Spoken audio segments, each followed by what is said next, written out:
Continuamos con la serie de los 10 mandamientos. Recordar que son los 10 mandamientos que ofrece el libro de Éxodo capítulo 20. Versículo 14.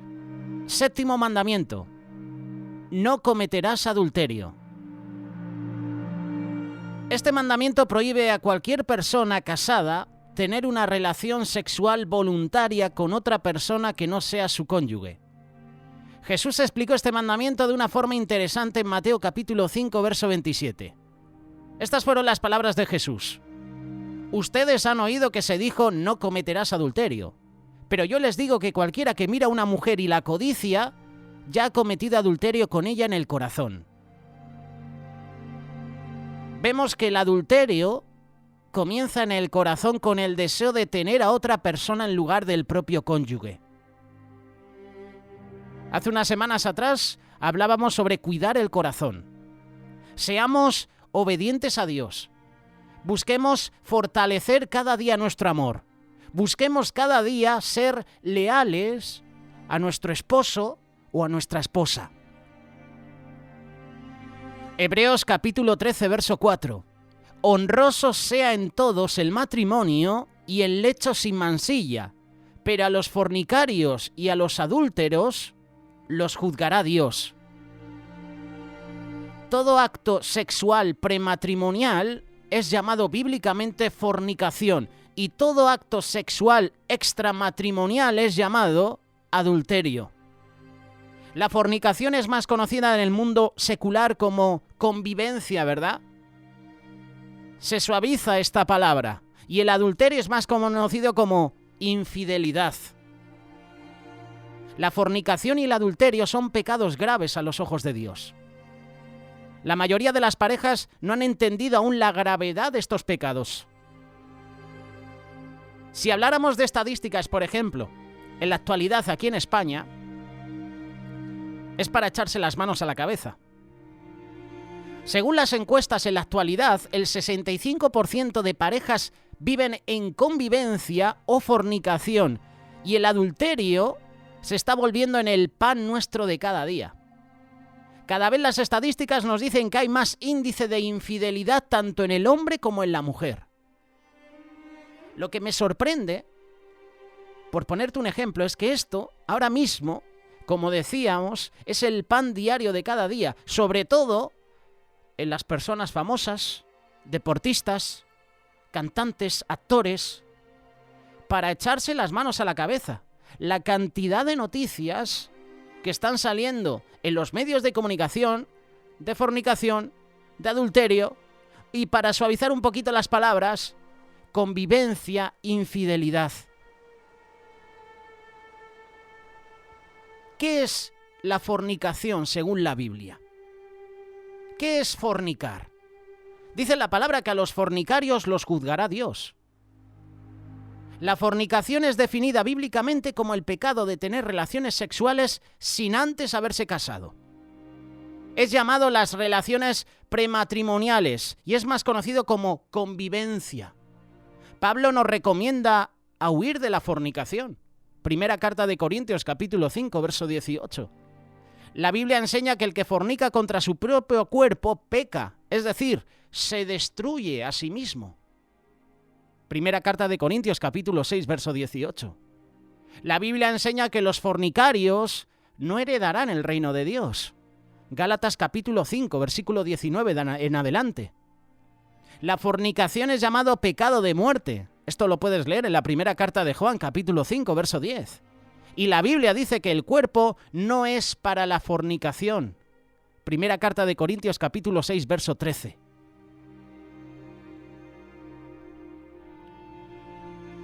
La palabra fornicación ha desaparecido del discurso cristiano contemporáneo. Suena anticuado, suena espeluznante. Se habla mucho de abstinencia, de sexo prematrimonial. Leyendo sobre Russell Moore, dice que la pérdida de las palabras fornicar y fornicación implícitamente ceden a la imaginación moral a los revolucionarios sexuales, porque las palabras fornicación y sexo prematrimonial no son intercambiables. La fornicación no es simplemente prematrimonial. Prematrimonial es el lenguaje del momento oportuno, y con él inferimos que este es simplemente el acto marital fallado en el momento equivocado. Pero la fornicación es tanto espiritual como tipológicamente un tipo de acción diferente del acto conyugal. Por eso las consecuencias de este pecado son terribles. La fornicación representa una realidad diferente al misterio de Cristo. El hombre que lleva a una mujer a la unión sexual sin un vínculo de pacto, le está predicando a ella, al mundo y a sí mismo un evangelio diferente del evangelio de Jesús.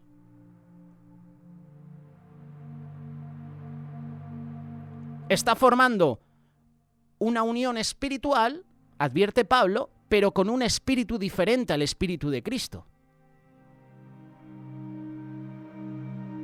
Ahora bien, ¿qué es el adulterio según la Biblia? Dice la palabra, y la acabamos de leer, a los adúlteros los juzgará Dios. Hoy en día se conoce el adulterio como infidelidad, ¿verdad? Este pecado es cometido cuando una persona, sea hombre o mujer, que es casado, mantiene una relación extramatrimonial con otra persona. El adulterio trae consecuencias graves a la vida de quien lo practica. Es un pecado que en vida la persona recibe el juicio y el castigo de Dios.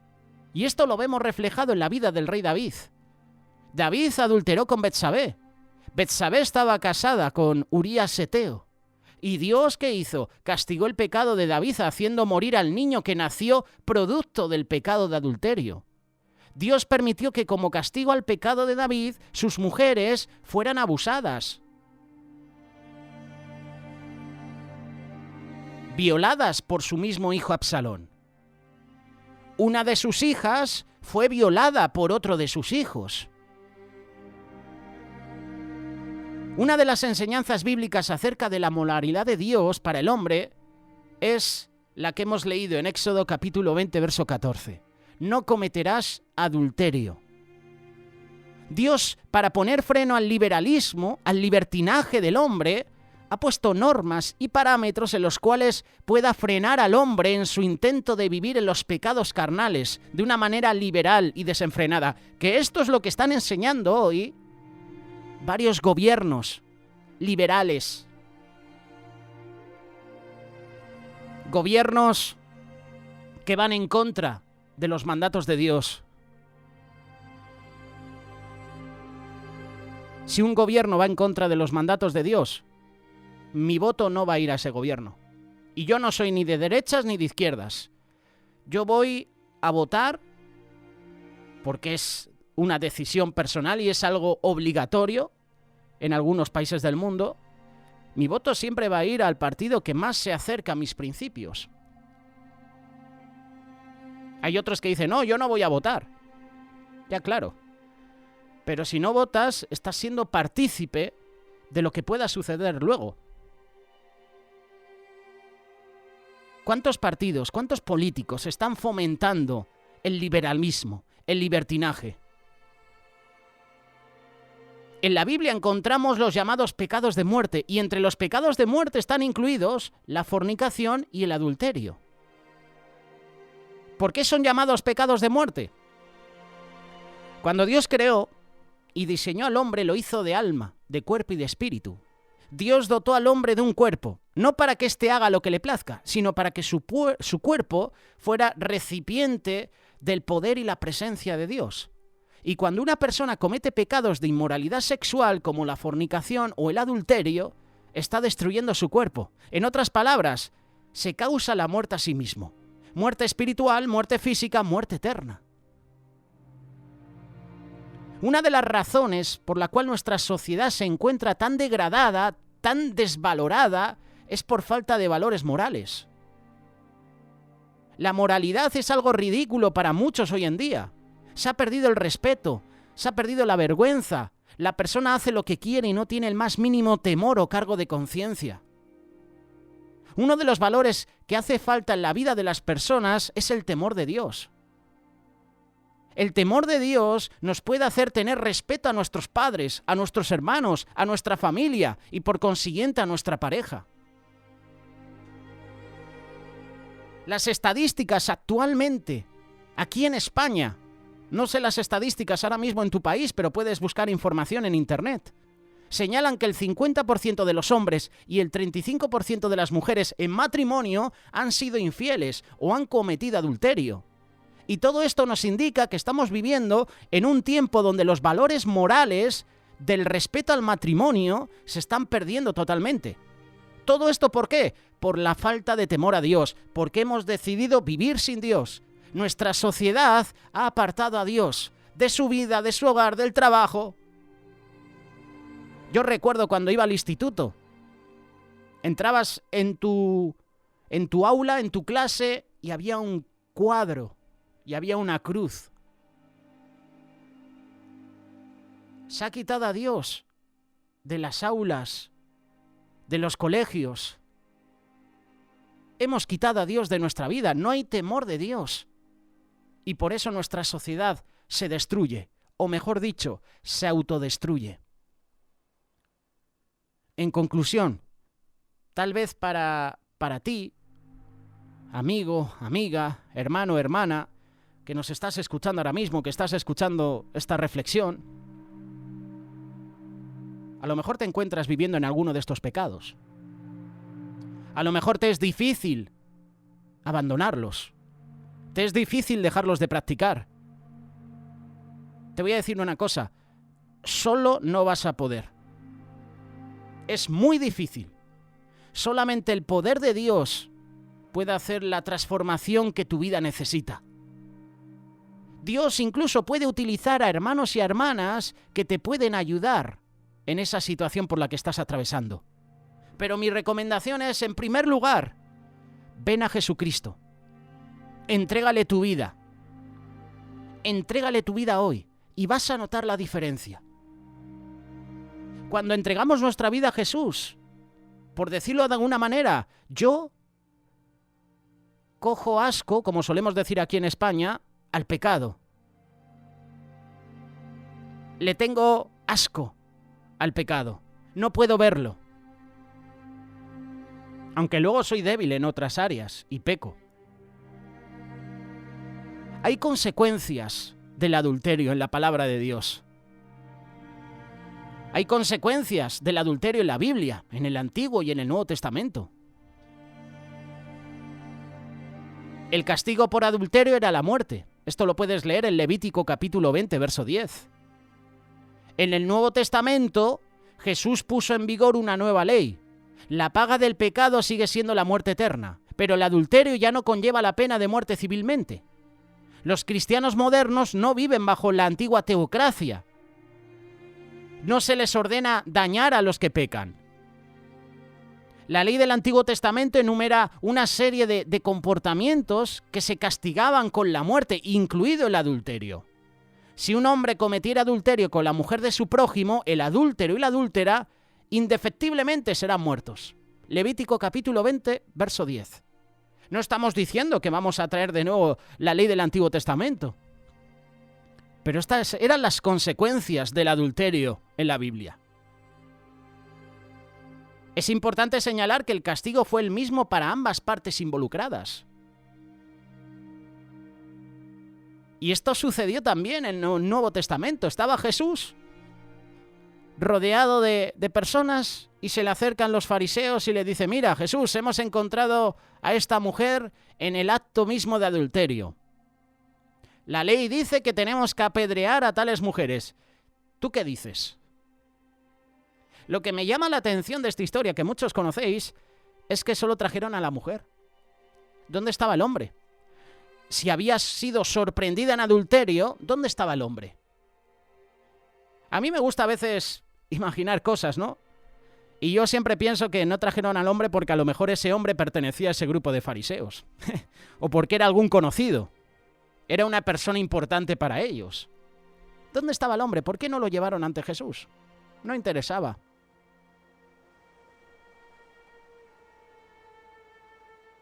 Hoy la Biblia no recomienda tal castigo por adulterio. Estamos hablando de matar al adúltero y a la adúltera. Sin embargo, el acto de adulterio conlleva sus consecuencias, su propio castigo. El pecado sexual es una ofensa cometida contra el propio cuerpo. Y todos de alguna manera fallamos. Todos somos pecadores. El libro de Proverbios advierte sobre las consecuencias del adulterio. Dice que es una pérdida de honor y fuerza. Es una pérdida de reputación. Es esclavitud, es muerte, es autodestrucción.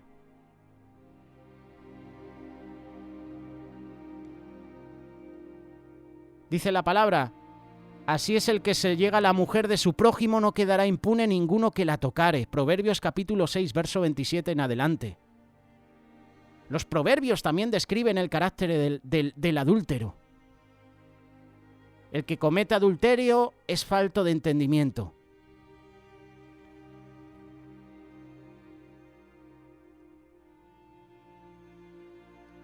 Cuando tú lees estas advertencias de Salomón en estos proverbios, esto debería infundir miedo, ¿verdad? Parece drástica la ley del Antiguo Testamento. Las consecuencias espirituales son aún peores. El pecado de adulterio no está exento de la promesa del perdón de Jesús. Solo tenemos que mirar la historia en Juan capítulo 8 sobre la interacción de Jesús con una mujer adúltera. Ni yo te condeno, vete y no peques más. Eso es lo que nos dice Jesús hoy. Hoy Jesús nos está diciendo: deja el adulterio, deja la fornicación, deja esos pecados porque al final te están destruyendo. Yo no te condeno, yo te perdono. Yo te quiero restaurar. Vete y no peques más. Jesús está lleno de gracia, está lleno de verdad. Le dice a la mujer que deje de cometer adulterio y la perdona. Esto me recuerda a Juan capítulo 3, verso 17. Estamos acostumbrados a leer Juan capítulo 3, verso 16, ¿verdad? Porque de tal manera amó Dios al mundo que entregó a su Hijo unigénito para que todo aquel que en él cree no se pierda, mas tenga vida eterna. ¿Has leído el versículo 17? Si te preguntara si te sabes de memoria el versículo 17, ¿qué me dirías? Porque este versículo 17 va relacionado con lo que acabamos de leer. Porque no envió Dios a su Hijo al mundo para condenar al mundo, sino para que el mundo sea salvo por él. Ni yo te condeno. Vete y no peques más. El castigo por adulterio o por cualquier otro pecado es borrado cuando tú y yo recibimos a Cristo como nuestro Salvador. Y cuando recibes a Cristo como tu Salvador, como tu Rey, como tu Señor, Jesús te dice: yo no te condeno, yo te perdono, yo te restauro, pero no peques más. Ahí está la clave de todo. Recibimos perdón, restauración. Tú y yo nos arrepentimos, acudimos a la presencia de Dios. Recibimos ese perdón. Pero Jesús nos dice: vete y no peques más. Y es duro, porque vivimos en una sociedad que nos incita a cometer pecado. Y no te hablo solo de adulterio o fornicación, te hablo de otros pecados. Vivimos en este mundo, pero no somos parte de él, ¿verdad? El problema es que estamos dejando que el mundo entre en nuestra casa a través del móvil. Y a través del móvil una persona puede caer en pornografía y eso te lleva al adulterio, a la fornicación y a otro tipo de pecados. No hace falta salir al mundo, no hace falta salir a la calle. Ya el mundo está en nuestra casa. A través del móvil, por ponerte un ejemplo. Pero también a través de la televisión. Y muchos estamos permitiendo que el mundo entre en nuestro hogar. Y cuando el mundo entra en nuestro hogar, quitamos a Jesús, apartamos a Jesús. Eso es lo que está haciendo la sociedad. Ha decidido vivir sin Jesús. Y cuando tú y yo decidimos vivir sin Jesús, el mundo entra en nuestra vida. Y entonces empezamos a pecar. Séptimo mandamiento: no adulterarás. ¿Qué piensas al respecto? ¿Quieres dejarnos tu testimonio, una pequeña reflexión? Puedes dejarla en caja de comentarios. Envíanos un WhatsApp.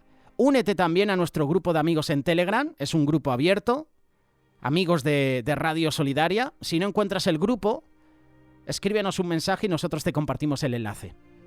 Estos vídeos, estas reflexiones también las puedes encontrar en iVoox, en Spotify, en radiosolidaria.com y también en Facebook.